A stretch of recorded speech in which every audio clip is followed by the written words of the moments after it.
Pessoal, vamos lá. O primeiro contexto aqui, a primeira teoria, aliás, eu estou falando muito em contexto, né? Mas vamos lá. Faz parte do contexto. A primeira teoria é o positivismo. Surgiu na França com Auguste Comte no século XIX. Vamos lá. O que pregava essa teoria aí? Primeiro, o desenvolvimento linear da história. Não se revê a história.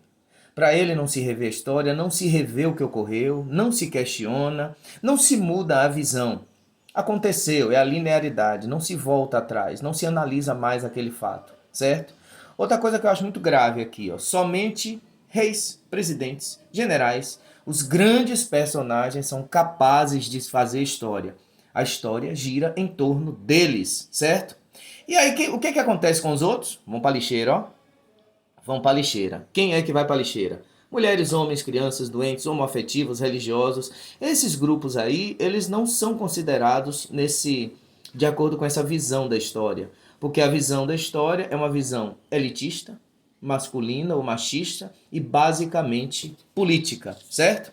Esse aqui é o que a gente chama de positivismo, que foi logo descartado e porque era absurdo se pensar nisso, né? Embora eu até tenha sido criado, eu tenha sido estudado em torno eu estudei muito com base numa visão positivista. Era outra época, havia uma ditadura, enfim, havia um contexto, né, a palavra que eu gosto muito.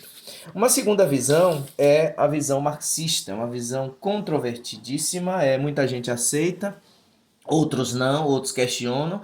Há que se questionar muito e há de que se aproveitar muito, né? O marxismo ele surgiu na Alemanha no século XIX e foram esses dois grandes homens aí, os dois grandes pensadores, dentre muitos, do marxismo, Karl Marx e Friedrich Engels, né? Dois europeus, dois alemães.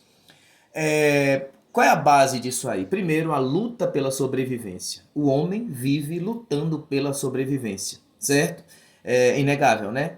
E por isso, a partir da questão da privatização, eles foram organizados em classes sociais, né? Que aí virou para uma divisão coletiva do trabalho. Cada qual tem uma função dentro da sociedade, certo? O que muito se fala, o que mais se questiona é a respeito da apropriação dos meios de produção por poucos, né? Quando a partir daí poucos têm muitos bens e outros não têm nada. Tem a mão de obra, é a exploração do trabalhador, certo? Uma outra característica que a gente pode ver aí é que são a participação dos estados dentro dessa apropriação. Ela passa a ser institucionalizada por aparelhos estatais e quem domina esses aparelhos estatais são geralmente, os donos do meio de produção, né? De acordo com o marxismo, Marx ele critica muito a questão da burguesia, que é dona de tudo e dona da política, certo? Aí o que é que vem aí com essa história? Uma briga entre donos, né? De um lado, os donos do meio de produção. No outro, os donos da mão de obra. E aí eles dois passam a quebrar um braço dentro dessa comunidade capitalista existente, certo? Bom, essa perspectiva vê a situação vê a história do mundo, vê as relações humanas a partir de uma visão muito produtiva, muito econômica. Daí que Marx e Engels eles criarem a divisão aí das sociedades em modos de produção, que também tem questionamentos em cima disso, certo?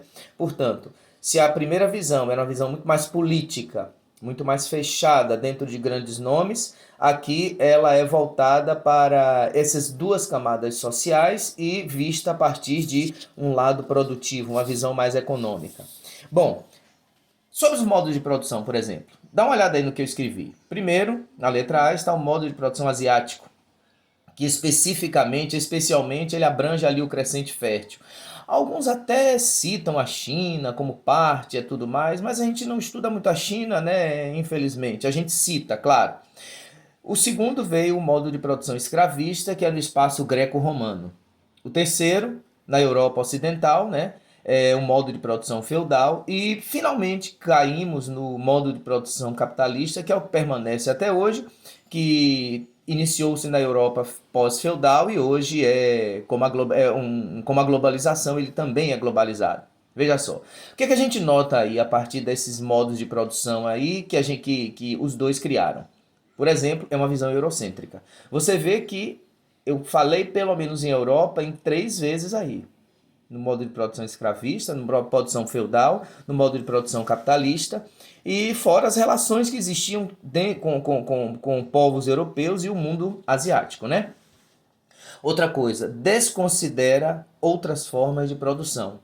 Todos esses modos de produção têm outras formas de produtividade, mas é como se ele colocasse no mesmo saco de gatos e amarrassem todos ali, havendo outras dimensões, outras formas de se produzir.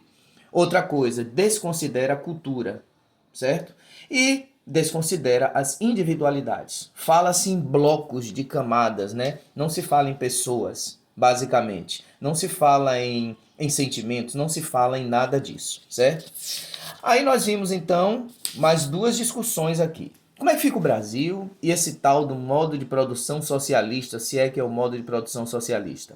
O Brasil, de 1540 aproximadamente, dizem que teve escravos aqui antes, 1537, por aí, mas assim, vamos arredondar aí para o número, uma coisinha mais redonda. Aproximadamente de 1540 até o questionável 13 de maio de 1888, que é tido como Dia da Libertação dos Escravos, a gente vai falar sobre isso no decorrer do tempo, não é bem assim, certo?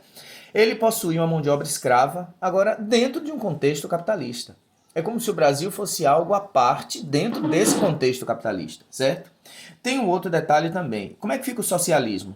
Socialismo aconteceu a partir de 1917 na Rússia, foi algo predito por Karl Marx e Engels, certo?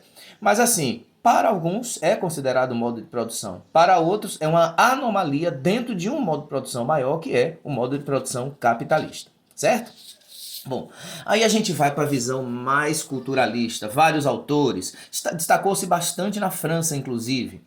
Para começar, ele usa do marxismo, mas ele critica o marxismo, certo? E tem um outro detalhe, ele abraça outras áreas de estudo, como por exemplo a sociologia, a psicanálise, a linguística, a filosofia, etc. E aí eu peço ajuda imensa ao nosso mestre e professor de vocês, César, que fala sobre sociologia e filosofia, que é a pessoa mais competente para poder discorrer sobre tais assuntos. Eu realmente não ouso a entrar aí nessa seara, não. Em nenhuma dessas aí, né? Malmente eu sei história, né?